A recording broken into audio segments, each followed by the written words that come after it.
Iceland is a Nordic country located in the middle of the North Atlantic and Arctic Oceans. There are currently about 318,452 people living in the country. That is 200,000 people less than the population of Wyoming, America's least populated state.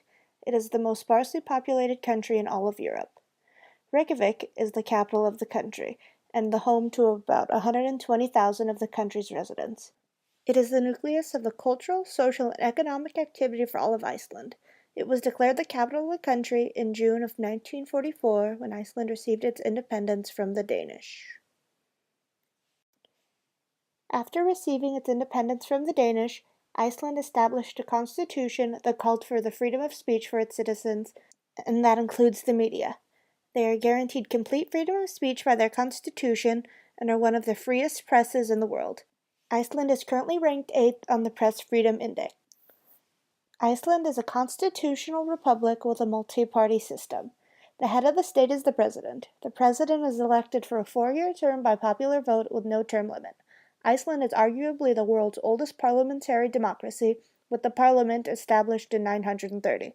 Legislative power is vested in both the parliament and the president. The Icelandic culture is rooted in Norse traditions. The people of Iceland pride their country in being self-sufficient and place heavy importance on independence. They are known to have a deep sense of community amongst the population. To keep their culture thriving, most media outlets are produced in the Icelandic language. Art is heavily focused on in the Icelandic culture as well. Arguably the most famous piece of art to come out of Iceland is the Icelandic saga, an epic set in the settlement period of Iceland. Many locals have creative professions, and of those who don't, many sing in a choir, play an instrument, write poetry, or have another vent for their creative energy. People of Iceland are densely focused on literature and newspaper. 99% of the people in Iceland are literate.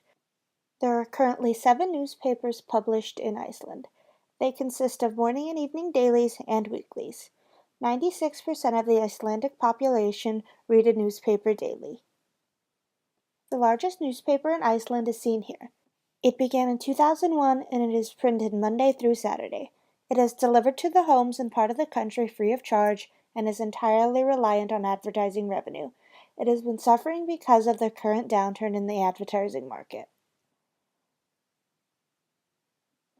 The circulation of this newspaper is focused in the southwest portion of the country.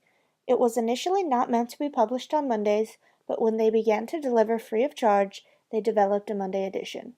Only 20% of the population reports that they have not read it at all during the past week. National radio and TV is provided by the Icelandic National Broadcast Service, more commonly referred to as RUV, a public service broadcaster owned by the state. The RUV is obligated to promote the Icelandic language and the nation's history as well as cultural heritage. Its services are funded by a license fee and by advertising revenues. Government-owned and operated, RUV had a monopoly on domestic broadcast until 1986. There is now a variety of privately owned broadcasting companies, the most popular being Channel 2. They broadcast mainly American programming, but they also show some Icelandic news programming. Radio broadcasts in Iceland began in December of 1930 by an RUV-owned station, RAS-1. Its content included news, weather, current affairs coverage, and cultural programming. One of the station's main aims is to promote the Icelandic language and the preservation of the nation's history. RAS-2 is RUV's second station. It was launched in 1983. It is the most listened to radio station in the country. It broadcasts throughout the country by FM transmissions and is also streamed online. Its schedule is composed of pop and rock music along with news and current affairs coverage. The internet is something almost the entire country of Iceland utilizes. There are currently 301,600 internet users throughout Iceland. That is approximately 96% of the country. It is unregulated by the government. The 2 most visited sites from the Icelandic population are both news sites. Because the internet is unregulated, it helps promote the overall culture of the Icelandic people. Citizens are able to connect with one another in a relatively easy manner, as well as providing a platform in which they are able to share their artistic abilities with a larger audience. Iceland is a prime place to run a large internet site from. The country offers cheap 100% green power, natural cooling, plenty of bandwidth. Its location is also desirable because it is close to both Europe and the east coast of the United States. The country also offers an educated young workforce and a 15% company tax.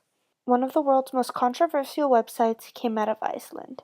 WikiLeaks was initiated in 2006 in Iceland by the organization Sunshine Press. WikiLeaks posts secret information, news leaks, and classified media from anonymous sources. Currently, its main servers are located in Sweden. WikiLeaks helped prompt the Icelandic government to pass the Icelandic Modern Media Initiative. The proposal was that Iceland strongly positioned itself legally with regard to the protection of freedoms of expression and information. It was adopted unanimously by Parliament on June 16, 2010. It serves to protect free speech rights and the identity of journalists and whistleblowers. It offers protection for the communications between an anonymous source and a media organization, and for those who step forward to reveal important matters in the public interest. It's the strongest journalistic protection law in the world. The effects of the proposal can be felt by people throughout the world, including, but not limited to, sources, journalists, publishers, human rights organizations, internet service providers, free speech activists, and privacy advocates. As this proposal assembles the strongest international protection laws, it can, for the most part, be easily applied to almost any legal system.